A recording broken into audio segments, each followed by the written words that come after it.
Hi everyone, welcome back to the Jha junction once again. So अगर आप मेरे channel पे नए हैं तो प्लीज़ मेरे चैनल को सब्सक्राइब कर लीजिए सो दैट अपकमिंग वीडियोस के नोटिफिकेशन आपको मिल जाए। और प्रीवियस लेसन में हमने ह्यूमन रिसोर्स का जो ये नया क्विक कोर्स हमने लॉन्च किया, तो इसमें प्रीवियस लेसन में हमने बेसिक सा चीज़ों को कवर किया था। ठीक है, तो हमने क्या कवर किया था, हमने फंक्शन ऑफ द मैनेजमेंट तक, हमने ह्यूमन रिसोर्स मैनेजमेंट के फंक्शन तक हमने कवर किया था। तो ह्यूमन रिसोर्स का मीनिंग में हमने यही पढ़ा था कि human resource is nothing but planning, organizing, directing and controlling of the what human resources. ठीक है, तो जहाँ पे क्या करना है, उस किसी भी ह्यूमन रिसोर्स के एक्विजिशन से लेके उनके प्रिक्योरमेंट से लेकर डेवलपमेंट, उन्हें कैसे डेवलप करना, उन्हें कैसे ट्रेन करना, देन अपार्ट फ्रॉम दैट उनके अप्रेजल मेंटेनेंस तक क्या करना, ये जो भी प्रोसीजर होता है that is nothing but human resource management. तो इनके मैनेजमेंट को, ह्यूमन के मैनेजमेंट को ह्यूमन रिसोर्स मैनेजमेंट करते हैं। इतना पता चला। नाउ नेक्स्ट इज व्हाट कि हम लोग आज के लेसन में हम लोग क्या करेंगे, ह्यूमन रिसोर्स प्लानिंग को करेंगे। तो पहले वीडियो में हमने पढ़ा कि फंक्शन ऑफ द मैनेजमेंट, तो दो टाइप के फंक्शन पढ़े, एक तो मैनेजरियल फंक्शन पढ़ा, दूसरा हमने क्या पढ़ा, ऑपरेटिव फंक्शन पढ़ा। मैनेजरियल फंक्शन में हमने प्लानिंग और ऑर्गेनाइजिंग, डायरेक्टिंग एंड कंट्रोलिंग के बारे में पढ़ा। एंड ऑर्गेनाइजिंग फंक्शन के बारे में प्रिक्योरमेंट से लेके हमने जो डेवलपमेंट है एंड फिर इनका एक्विजिशन और इन्हें मोटिवेशनल फैक्टर है, ये कॉम्पेंसेशन है, ये सारी चीज़ें के बारे में हमने डिस्कस किया। तो जब हमने मैनेजरियल फंक्शन पढ़ा तो प्लानिंग, ह्यूमन रिसोर्स प्लानिंग में हमने क्या पढ़ा कि ह्यूमन रिसोर्स प्लानिंग में यही पढ़ा कि ह्यूमन रिसोर्स को कैसे प्लान करना है। ह्यूमन रिसोर्स को प्लान करना मीन्स व्हाट कि ये जो भी हमें ह्यूमन रिसोर्स चाहिए ऑर्गेनाइजेशन में, पहले तो कितने चाहिए, हमारे ऑर्गेनाइजेशन का साइज़ कितना है उसके अकॉर्डिंग ही चाहिए रहेगा। सपोज़ कि मैं छोटा मोटा अपना बिजनेस है, तो हमें कितने बहुत ज़्यादा तो 100 एम्प्लॉयज़ चाहिए रहेंगे।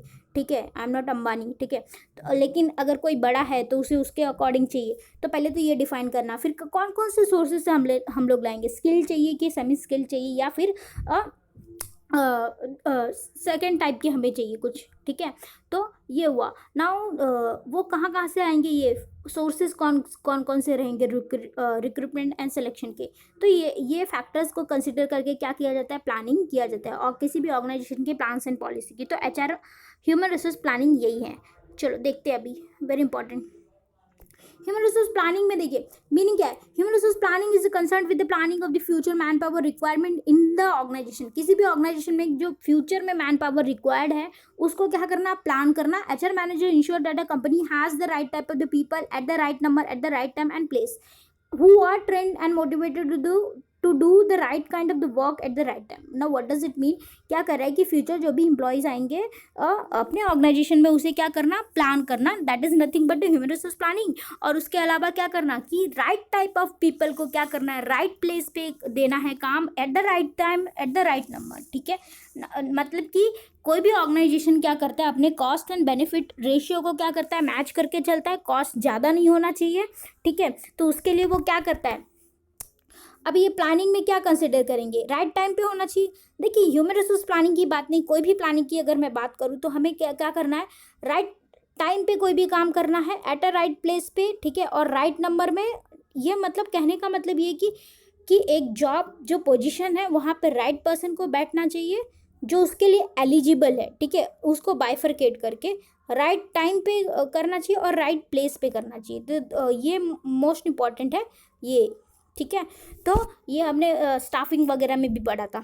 Who are trained and motivated to do work at a right time. क्या करना, उसे राइट टाइम पे काम करने वर्क अकम्प्लिश करने के लिए मोटिवेट करना। ठीक है, तो ये था मीनिंग, बेसिक सा मीनिंग था, इसमें कुछ था नहीं। तो देखिए human resource planning is the process of determining man power requirement and means for meeting those requirement in order to carry out the integrated plan of the organization. ये बहुत अच्छा डेफिनेशन है। कहने का मतलब कि फ्यूचर में कौन कौन से मैन पावर का रिक्वायरमेंट रहेगा उसे प्लान करना, कौन कौन से वेज से हम उसे क्या करेंगे, अपने ऑर्गेनाइजेशन में लाएंगे। और वो ये क्यों करना, ये क्यों करेंगे हम लोग, किसी भी ऑर्गेनाइजेशन के एक्सपांसन के लिए जो integrated plans and policies of the organization है उसे मीट करने के लिए। इतना समझा। Now next is what, objective of the HR planning. HR planning क्यों की जाती है, ensure optimum use of the human resource currently employed. जो भी ह्यूमन रिसोर्स करेंटली एम्प्लॉयड है उसका क्या करना, ऑप्टिमम यूज करना। कहने का मतलब कि फॉर एग्जांपल वेट मैं बताती हूँ।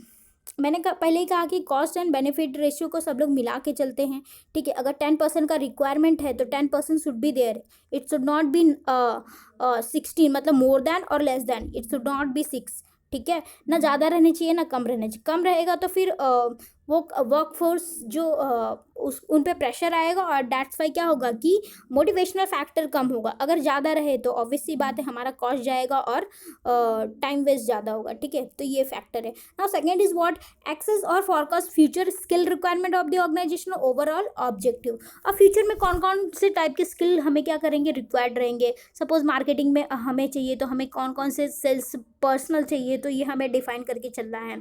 सो अगर फाइनेंस में चाहिए तो फाइनेंशियल फैक्टर को कंसिडर करके, अगर हमें प्रोडक्शन में चाहिए तो हमें प्रोडक्शन में कौन कौन से लेबर्स वगैरह चाहिए, या फिर कौन कौन सी मशीनरी हमें क्या करना है, एक्सपांड करना है, ठीक है, मशीनरी को ऑपरेट करने के लिए। तो ये सारे फैक्टर को क्या करना है, हमें कंसिडर करके चलना है। Now avoid imbalance in the distribution and allocation of the human resources, ठीक है। इम्बैलेंसेस को दूर करना है। मैंने कहा ना 10 पीपल का रिक्वायरमेंट है तो इट शुड बी 10 ओनली, ठीक है। Now control of the cost aspects of the human, cost को कंट्रोल करना किसी भी ऑर्गेनाइजेशन के लिए बड़ा चैलेंज होता है।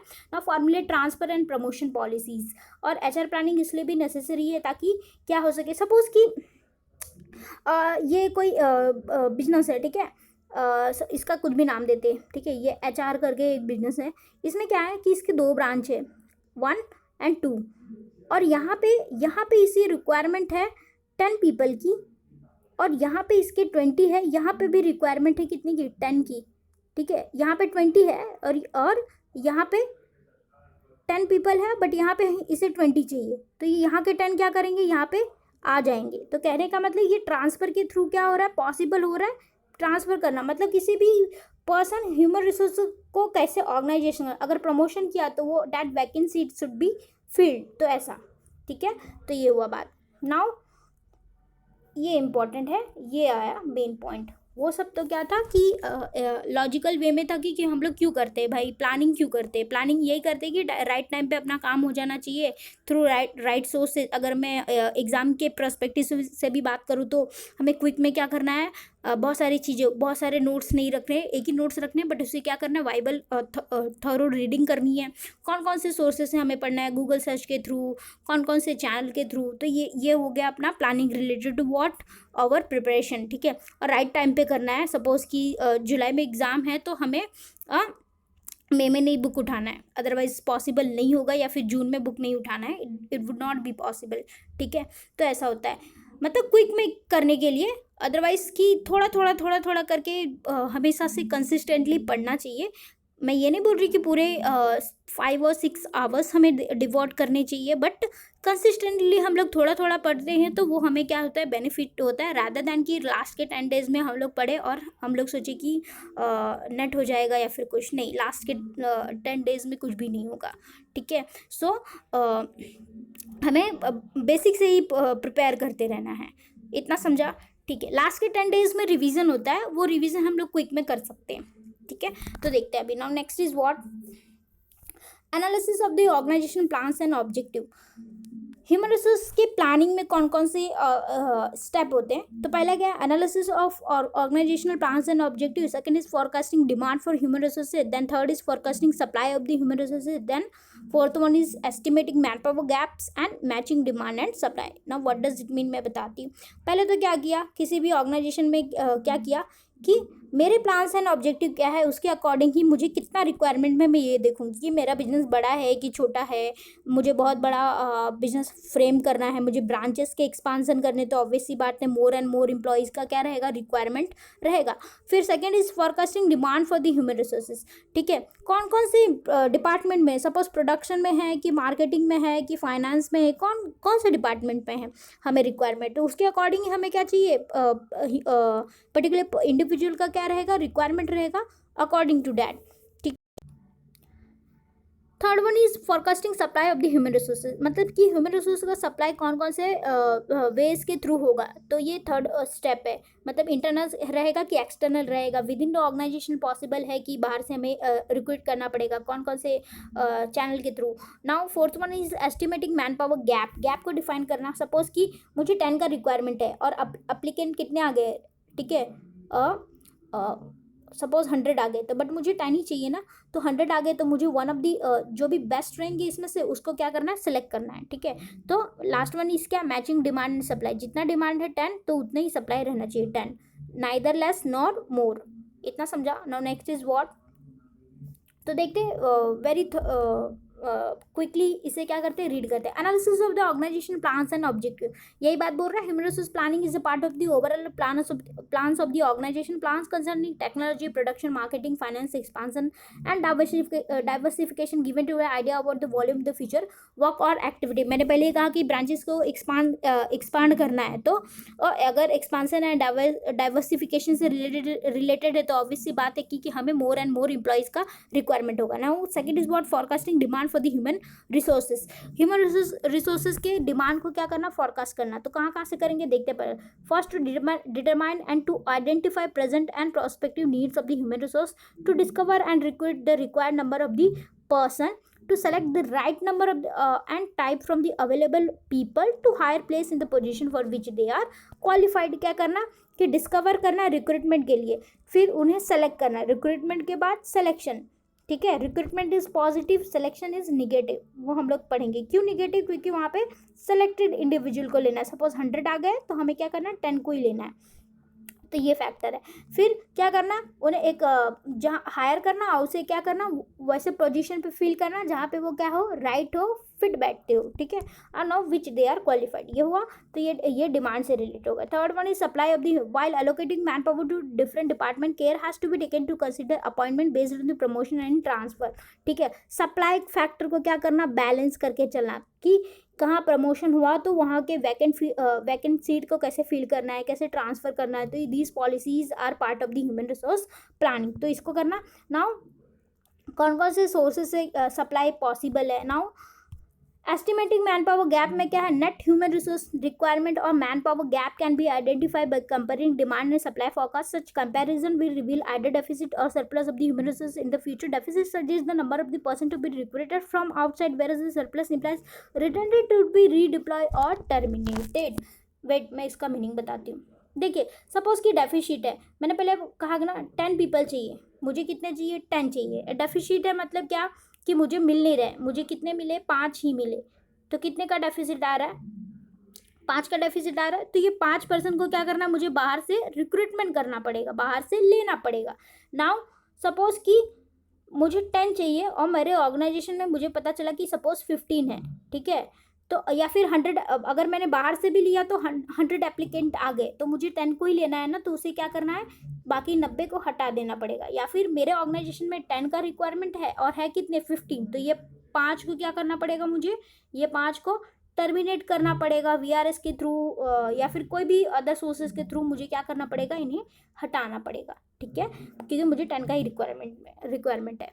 So the estimated man power gap में यही था ना। Matching demand and supply, demand and supply में यही है कि 10 है तो 10 के इक्वल ही रहना चाहिए। Once the man power gap are identified, plans are prepared to the bridge the gap, deficit can be met through recruitment, selection, transfer, promotion and training plan. जो भी डेफिशिट है, मतलब कि 5 की कमी आ रही है, उसको कैसे करना, रिक्रूटमेंट करना, सिलेक्शन करना, ट्रांसफर करना, प्रमोशन करना, training and plans and policies के थ्रू। इतना समझा।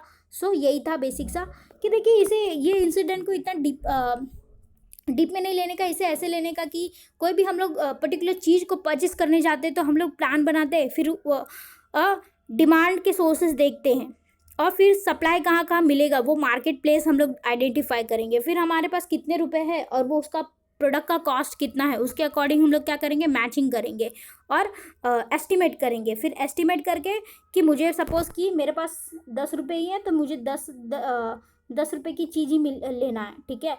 तो ये मैचिंग डिमांड एंड सप्लाई, ठीक है। 10 रुपये, मेरे पास 10 ही रुपये है ना, तो मुझे मार्केट से 10 रुपये की ही चीज़ लेना है। या फिर मेरे को 10 से ज़्यादा क्या कहते हैं, एक्सपेंड नहीं करना है मनी को, तो मुझे क्या करना पड़ेगा, 10 ही का वो करना है खर्चा, ठीक है। तो 10 रुपये की चीज़ ही मुझे मिलेगी। तो यही होता है ह्यूमन रिसोर्स में। तो matching and demand and supply, 10 चाहिए तो 10 ही, इतना समझा। सो ये लेसन में यही तक कंप्लीट करते हैं। सो अपकमिंग लेसन में हम लोग क्या करेंगे, रिक्रूटमेंट एंड सिलेक्शन के वेरियस प्रोसेस को पढ़ेंगे। Till than happy learning and thanks for the watching this video.